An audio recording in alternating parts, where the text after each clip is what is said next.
Leitura da segunda carta de Pedro, capítulos 1 ao 3, na versão da Bíblia King James 1611, que é marca da BV Books. Introdução. A segunda carta de Pedro, uma das cartas gerais, enfatiza a vida cristã prática. Com este propósito, o autor escreve aos seus leitores advertindo-os contra os falsos mestres e as influências negativas que eles podem exercer na vida moral. A carta acentua o verdadeiro conhecimento de Deus enquanto enfrenta o falso ensino e encoraja os destinatários a preservarem as virtudes cristãs em meio aos vícios do mundo. 2 Pedro, capítulo 1. Simão Pedro, servo e apóstolo de Jesus Cristo, aqueles que receberam conosco a preciosa fé através da justiça de Deus e nosso Salvador Jesus Cristo. Graça e paz vos sejam multiplicadas por meio do conhecimento de Deus e de Jesus nosso Senhor. Conforme o seu divino poder, deu-nos todas as coisas que dizem respeito à vida e à piedade, pelo conhecimento daquele que nos chamou para a glória e virtude, pelas quais nos são concedidas grandíssimas e preciosas promessas, para que através dessas possais ser participantes da natureza divina, havendo escapado da corrupção que há no mundo através da concupiscência. E além disto, com toda diligência, acrescentai virtude à vossa fé, e à virtude o conhecimento. E ao conhecimento, a temperança, e a temperança, a paciência, e a paciência, a piedade, e a piedade, a gentileza fraternal, e a gentileza fraternal, a caridade. Porque se em vós houver estas coisas, e com abundância, eles não vos deixarão estéreis e nem infrutíferos no conhecimento de nosso Senhor Jesus Cristo. Porém, aquele que não tem estas coisas é cego, e não consegue enxergar ao longe, e esqueceu-se de que foi purificado dos seus antigos pecados. Portanto, irmãos, procurai diligentemente firmar o vosso chamado e eleição, porque se fizerdes essas coisas, jamais caireis. Porque assim uma entrada vos será amplamente ministrada no reino eterno de nosso Senhor e Salvador Jesus Cristo.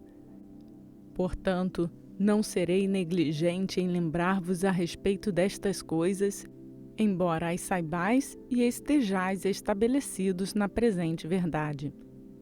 E penso que convém, enquanto eu estiver neste tabernáculo, animá-los através de recordações, sabendo que brevemente devo deixar este meu tabernáculo, assim como nosso Senhor Jesus Cristo me mostrou. Além disso, esforçar-me-ei para que, depois da minha morte, tenhais estas coisas sempre em vossa lembrança.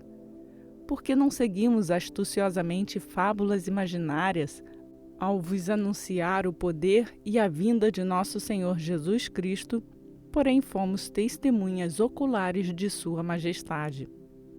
Porquanto ele recebeu de Deus o Pai honra e glória, quando lhe veio uma voz da magnífica glória: Este é meu Filho amado, em quem me comprazo.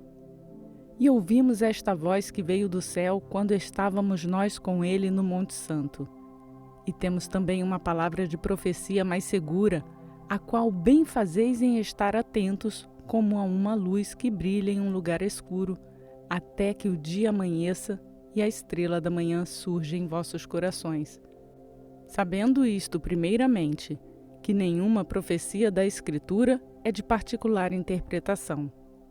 Porque a profecia não veio no tempo antigo por vontade de homem algum, mas os homens santos de Deus falaram à medida que eram movidos pelo Espírito Santo.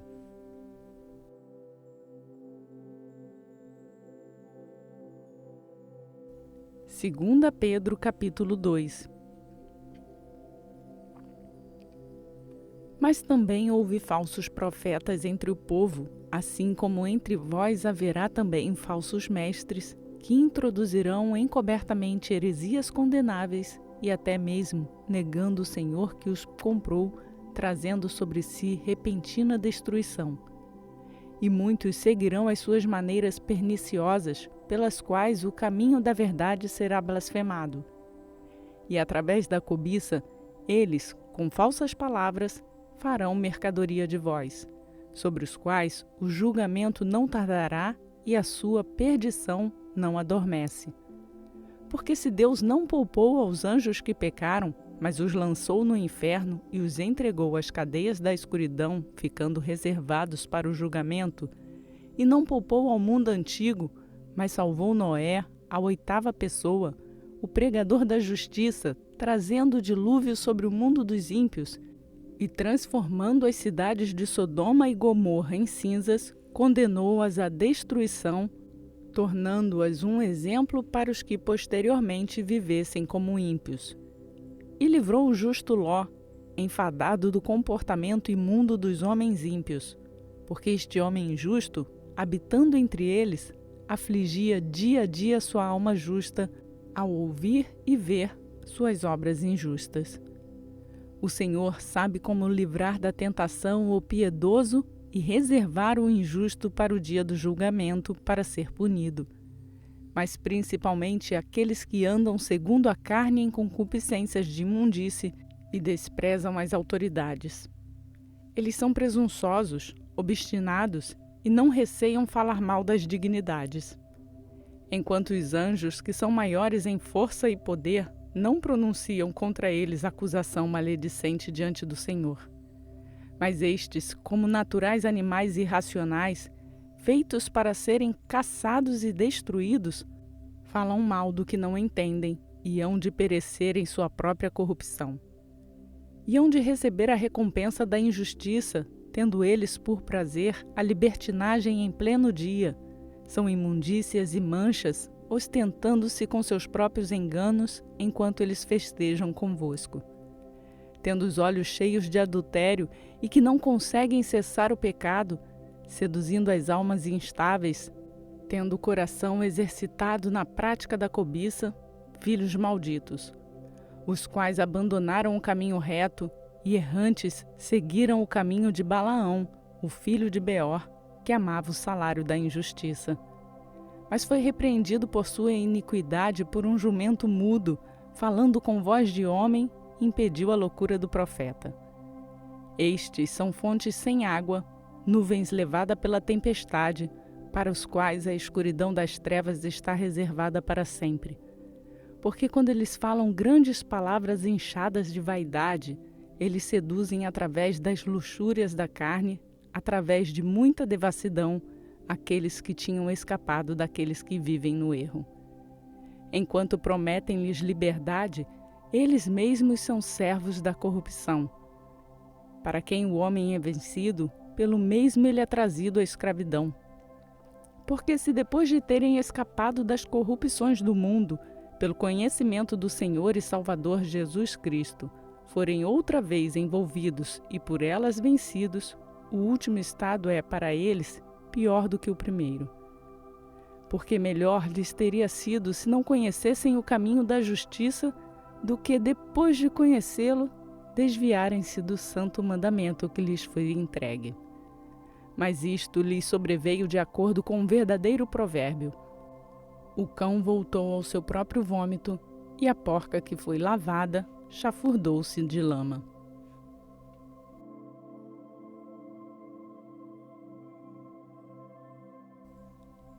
Segunda Pedro, capítulo 3. Esta segunda carta, amados, escrevo-vos agora, em ambas as quais desperto vossas mentes puras por meio de recordações, para que vos lembreis das palavras que foram ditas antes pelos santos profetas e de nosso mandamento, os apóstolos do Senhor e Salvador. Sabendo disto primeiro, que virão nos últimos dias escarnecedores, andando conforme suas próprias concupiscências e dizendo: onde está a promessa da sua vinda? Porque desde que os pais dormiram, todas as coisas continuam como era desde o princípio da criação. E nisto eles são voluntariamente ignorantes que pela palavra de Deus os céus existiam desde a antiguidade e a terra que permanece fora da água e dentro dela. Por onde o mundo que estava então sendo transbordado com água pereceu. Mas os céus e a terra que existem agora, pela mesma palavra, estão reservados para o fogo até o dia do juízo e da perdição dos homens ímpios. Mas, amados, não ignoreis uma coisa, que um dia é para o Senhor como 1000 anos e 1000 anos como um dia. O Senhor não é tardio a respeito de sua promessa, ainda que alguns homens a tenham por tardia, mas é longânimo para conosco, não querendo que nenhum se perca, senão que todos cheguem ao arrependimento. Mas o dia do Senhor virá como ladrão de noite, no qual os céus passarão com grande estrondo e os elementos hão de derreter com calor intenso, e a terra e as obras que nela há se queimarão. Visto então que todas essas coisas serão dissolvidas, que tipo de pessoas deveis ser por toda santa conversação e piedade, aguardando e apressando-vos para a vinda do dia de Deus, quando os céus em fogo serão dissolvidos e os elementos ao calor fervente derreter-se-ão. Mas nós, de acordo com a sua promessa, aguardamos novos céus e uma nova terra, onde habita a justiça. Por isso, amados, visto que aguardamos estas coisas, sede diligentes para que por eles sejais achados em paz, sem mácula e irrepreensíveis. E considere que a longanimidade de nosso Senhor é a salvação, como também o nosso amado irmão Paulo, segundo a sabedoria que lhe foi conferida, vos escreveu. Como em todas as suas cartas, fala sobre estas coisas, nas quais há algumas coisas difíceis de entender, que os ignorantes e instáveis deturpam, e como também as outras escrituras, para sua própria destruição. Vós, portanto, amados, visto que sabeis destas coisas de antemão, cuidai para que não vos deixei levar pelo erro dos perversos e acabeis caindo de vossa própria firmeza. Porém, crescei na graça e conhecimento de nosso Senhor e Salvador Jesus Cristo. A Ele seja dada a glória, tanto agora como para sempre. Amém.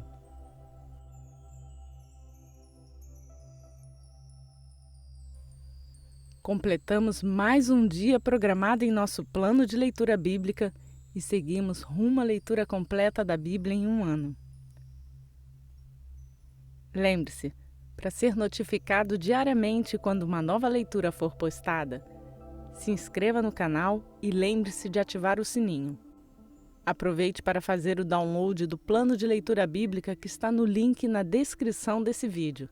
E nos siga também nas redes sociais do Facebook e Instagram. Antes de me despedir, eu peço para você deixar o like no vídeo, que vai nos ajudar a levar a palavra de Deus a mais pessoas, e você também pode compartilhar essa palavra com outras pessoas. Que a paz e a graça do nosso Senhor Jesus Cristo seja conosco hoje e para sempre. Amém.